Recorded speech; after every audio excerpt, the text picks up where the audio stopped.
Hey everyone, welcome back. Hope you're having a fantastic day so far. So in just 8 years, if Congress does not act, unfortunately, Social Security benefits are going to be dropping. They're going to be decreasing by an average of over $500 every single month. And a survey recently released shows that half of Social Security beneficiaries, right around half, almost half of Social Security recipients would not be able to survive if this cut were to take place.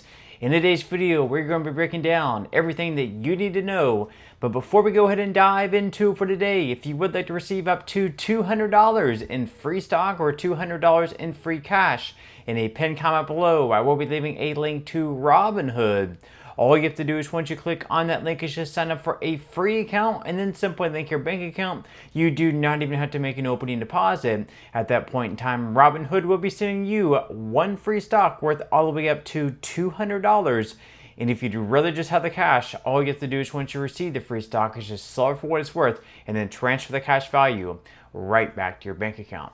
Okay, so diving right into it for today. So once again, according to the Congressional Budget Office, as well as the most recent Social Security Trustees report, in just 8 years or even less than that, if Congress does not act to shore up the Social Security Trust Fund by finding a way to bring more money into it, unfortunately, there is not going to be enough money in the trust fund plus the money flowing into the trust fund to be able to pay out everyone 100% of their scheduled benefit. This is going to happen anywhere between 2032 through 2033, and every single year it seems like this date actually gets moved forward. So we might actually be looking at perhaps 2031.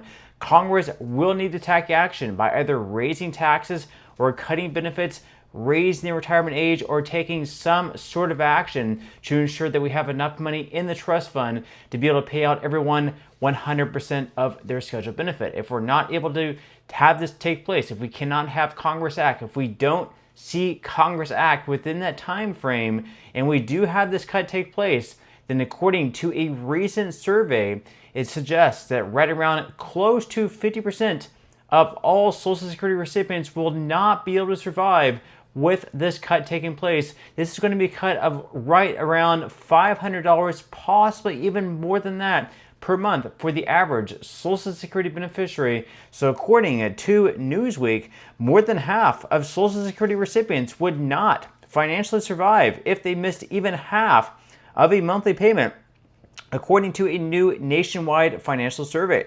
The survey found that many Americans are at risk if the Social Security Administration's proposed cuts come to effect. Social Security benefits are sent to more than 70 million Americans monthly.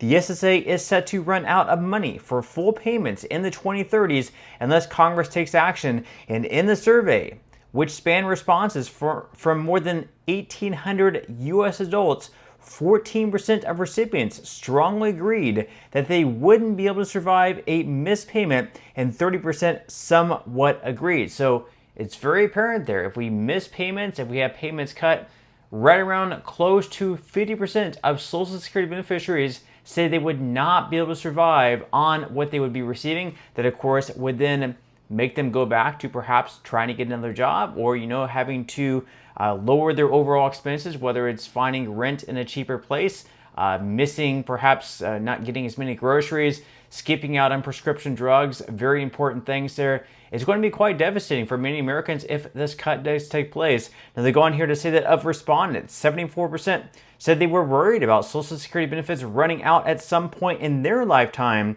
and 83% expressed concerns over the SSA's long-term viability. In 2034, the SSA will face an automatic 19% cut to benefits based on the current money supply. That would translate to seniors losing around $4,573 a year, dramatically lowering the quality of life for many. Now, they do mention there 19%. We do show ranges of anywhere between 19 to 26%, with some people saying it's going to be right there in the middle between 23, 24, perhaps 25%. Either way, it's going to be quite devastating to have this big of a cut take place especially whenever we see that the cost of living adjustments are not actually keeping pace with inflation. So every single year, we're already falling further and further behind. But then if we have this drastic cut of anywhere between 19 to 26%, that's going to put people in even a tougher spot. Now, they also mentioned here that the primary driver of the impending cuts is an aging population, particularly as baby boomers retire in a shrinking base of younger workers paying to the program.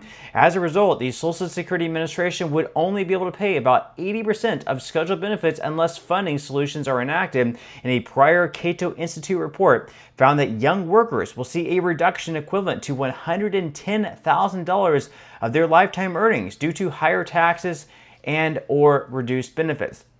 So whenever you think about this cut taking place, first off, you think of current beneficiaries and how it's going to impact them, a 19 to 26% cut. But on top of that, also younger workers right now, people in the range of 20 to 50, people working, still paying taxes in the trust fund, it's going to impact them as well because they're also going to be receiving a reduced benefit whenever they finally collect. And also, if they do something like raising of the full retirement age up to 69, that will force them to work an additional couple of years, and they're also going to miss out on 2 years of payments. So it's going to be a drastic cut for them as well. It's really going to hurt younger workers as well. So they really need to find a solution, whether it's for the younger workers or current beneficiaries or both. They really need to find a solution.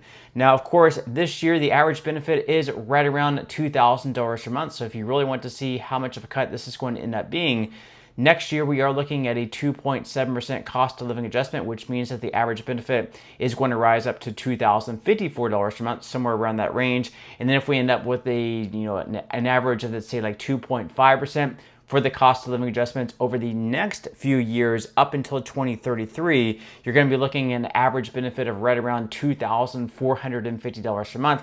At that point, if we cut 25% from the $2,450 per month figure, that brings us down to $1,837 per month as the average benefit with that 25% cut. If that 25% cut does take place, that is going to be a cut of over $600 per month. That is going to be extremely drastic. That's going to be, rent money. That's going to be prescription drug money. That's going to be grocery money. Just a lot. That's going to be a huge cut. It's going to, hurt a lot of Americans. And, there is a simple solution out there, and that is to simply raise taxes on those earning above $250,000 per year, because the fact is, this year, someone who earns right around $170,000 per year is paying the exact same amount of taxes into the Social Security Trust Fund as someone who earns $20 million per year. That's because there is a cap on the amount of taxes you have to pay into the Social Security Trust Fund.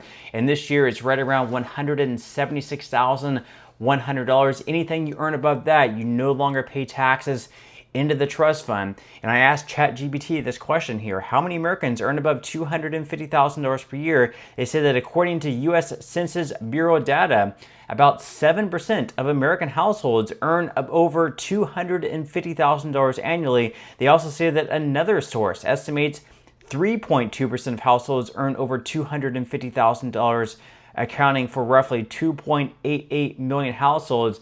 So if we did raise taxes on those earning above $250,000 per year, right around 93% of Americans would not be impacted by this.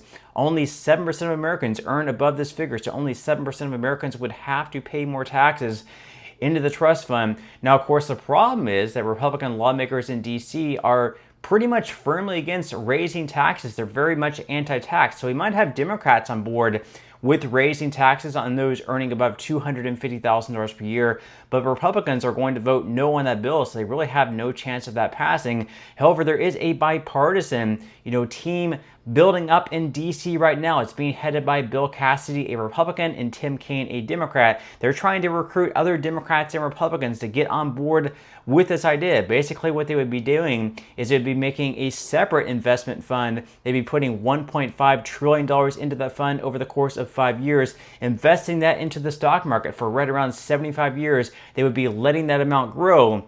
And whenever 2033 comes around, they would not have a cut in benefits. Instead, they would have the Treasury make up for whatever they were missing as far as payments go.